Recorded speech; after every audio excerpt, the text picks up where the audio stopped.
Kasus Covid ini kan udah banyak yang, desas-desus ngomongin 5G gitu.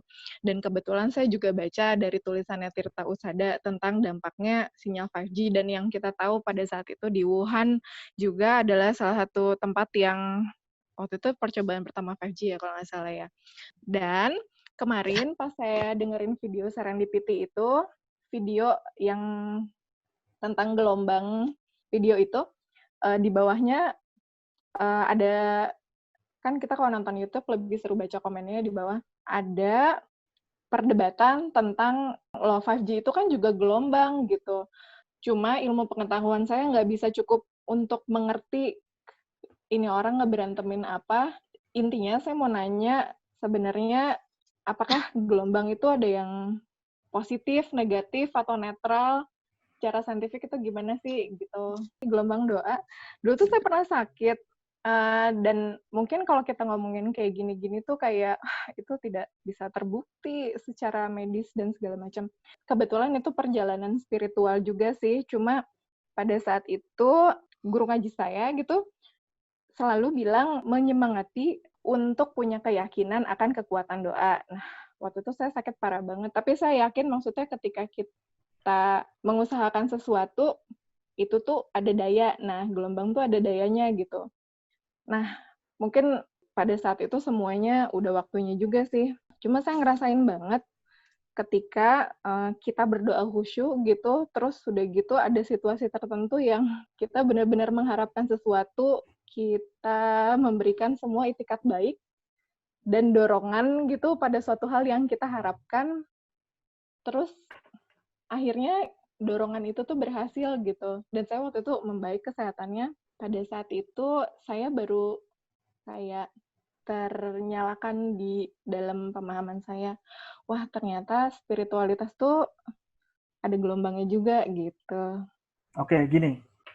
Jadi pertama, kenapa ada 1G, 2G, 3G, 4G, G, G, G, baby. Oke, itu karena kita perlu. Jadi kenapa manusia itu akhirnya menciptakan banyak G? G itu sebenarnya generation ya. Jadi sebenarnya itu Oh, adalah bagaimana internet itu bisa punya istilahnya generasi bagaimana si informasi dan internet itu bisa lebih cepat.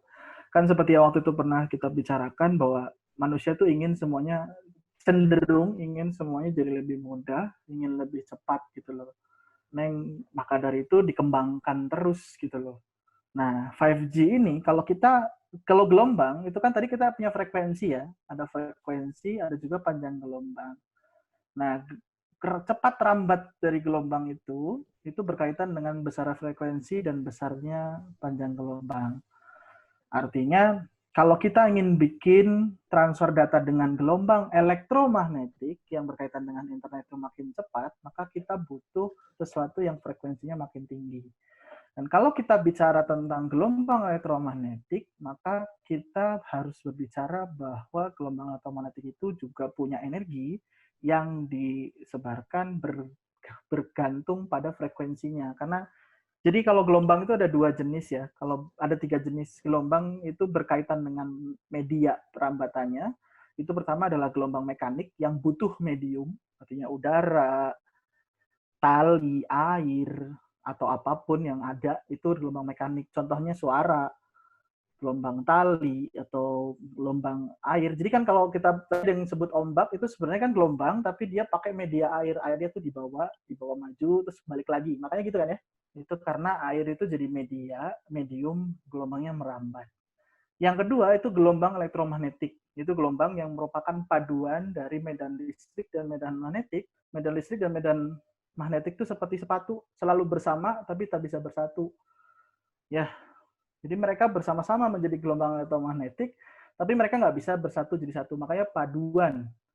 Nah, gelombang elektromagnetik itu bisa merambat tanpa perlu medium. Inilah kenapa di luar angkasa yang tidak ada medium, vakum, itu bisa ada cahaya, bisa kelihatan terang cahaya, tapi nggak ada suara.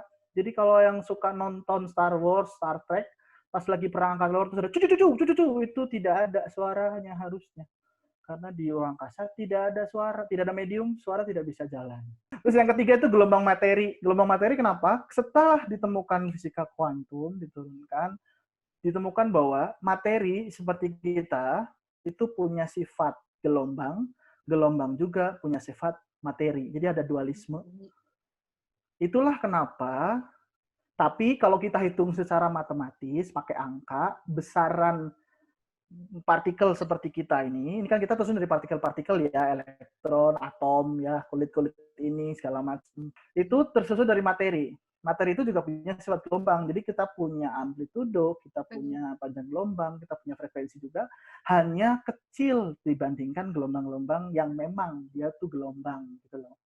Nah, oleh karena itu tadi mungkin berhubungan tadi kenapa kalau kita marah tuh apa rasanya. Nah, sekarang kita punya indera kan ya, mata, hidung, lidah, telinga, dan kulit ya. Nah, indera itu tugasnya adalah merasakan sensasi. Ya, contohnya kayak misalnya ada kita berendam kena air, gelombang air, terus airnya itu dingin, kita rasa di kulit. Nah, yang jadi masalah adalah indera itu menerima sinyal berupa gelombang, tapi semuanya itu bergantung sama bagaimana otak itu menginterpretasi sinyal tersebut. Maka dari itu, ketika kita dengar suara yang indah, otak itu kita bisa punya penangkapan yang berbeda. Kalau kita dengar suara yang tidak enak, penangkapan kita berbeda. Sekarang, kalau misalnya Anda tidak suka sama orang, mau orang itu ngomong benar, jadinya marah, tuh nggak? Karena interpretasi otak ketika mendengarkan sinyal dari yang datang dari orang tersebut itu diinterpretasikan oleh kita dengan yang cara yang berbeda. Maka dari itu tadi kalau berhubungan dengan doa itu kan diucapkan ya, maka yang kita dengarkan itu sebagai sesuatu yang baik. Harapan itu kan hal yang membuat kita senang kan ya. Kalau kita belajar fisika, fisika itu pengamatannya terbatas dengan ruang dan waktu. Segala sesuatu yang tidak ada di ruang dan waktu itu nggak bisa diukur. Harapan itu nggak ada di ruang dan waktu. Makanya belajar fisika itu cukup mengukur yang kelihatan-kelihatan aja gitu loh. Harapan itu tingkatnya ada di lebih atas lagi dari sains, yaitu faith, kepercayaan.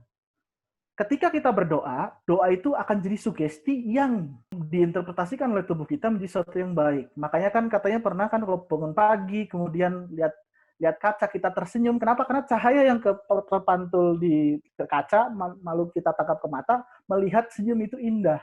Dan kemudian seolah-olah hari itu tuh semuanya oke. Karena apa?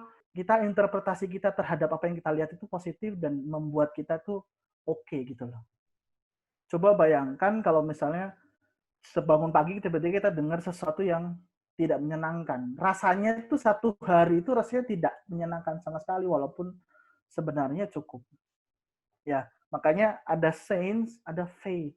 Ketika barangnya tidak bisa kita lihat, ya berhenti. Nah, berhubungan dengan 5G itu tadi, kalau dibilang ya katanya bisa membunuh lebah atau apa, ya kalau kita mau internetnya makin cepat, bisa jadi yang kita perlukan adalah gelombang yang istilahnya kekuatannya lebih besar. Karena kekuatannya lebih besar, maka potensi untuk harm kepada makhluk hidup itu akan makin besar gitu loh. Makanya selalu teknologi itu akan membuat manusia berubah. Bisa evolusi. Evolusi itu bukan teori evolusi Darwin atau apa ya, mesti evolusi menyesuaikan diri pakai alat segala macam, atau revolusi. Ya tiba-tiba hilang aja. Sama seperti virus. Virus itu kan istilahnya kita kenal virus itu seperti apa. Kita bisa trace bagaimana dia itu berevolusi, berubah. Tapi manusia pasti punya cara untuk bisa maju ke depan. Walaupun ya ada hal yang dikorbankan.